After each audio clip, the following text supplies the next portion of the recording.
The Book of Numbers, Chapter 9. The Lord spoke to Moses in the wilderness of Sinai in the first month of the second year after they had come out of the land of Egypt, saying, Moreover, let the children of Israel keep the Passover in its appointed season.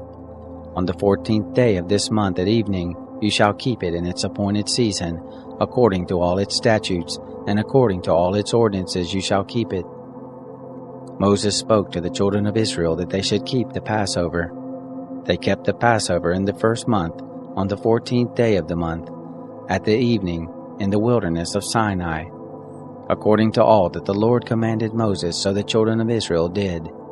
There were certain men who were unclean because of the dead body of a man, so that they could not keep the Passover on that day, and they came before Moses and before Aaron on that day.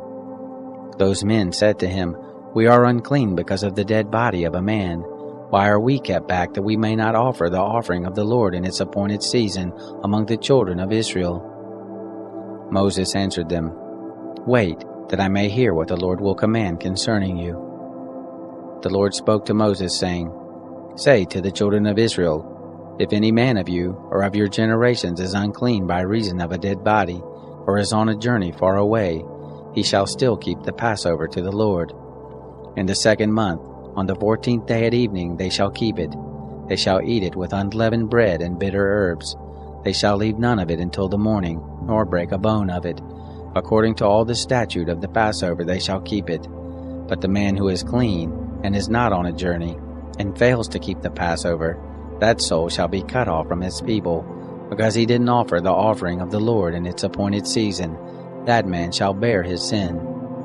If a foreigner lives among you, and desires to keep the Passover to the Lord, according to the statute of the Passover and according to its ordinance, so shall he do. You shall have one statute, both for the foreigner and for him who is born in the land.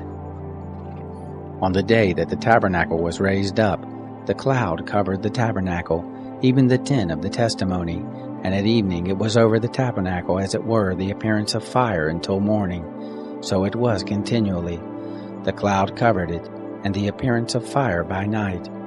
Whenever the cloud was taken up from over the tent, then after that the children of Israel traveled, and in the place where the cloud remained, there the children of Israel encamped. At the commandment of the Lord the children of Israel traveled, and at the commandment of the Lord they encamped. As long as the cloud remained on the tabernacle they remained encamped. When the cloud stayed on the tabernacle many days, then the children of Israel kept the charge of the Lord, and didn't travel. Sometimes the cloud was a few days on the tabernacle.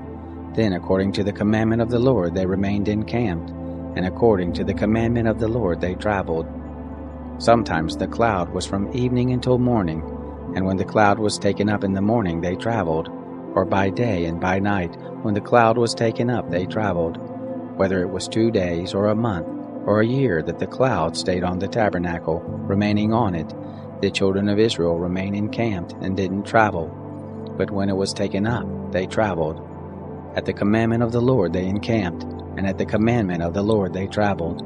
They kept the charge of the Lord, at the commandment of the Lord by Moses.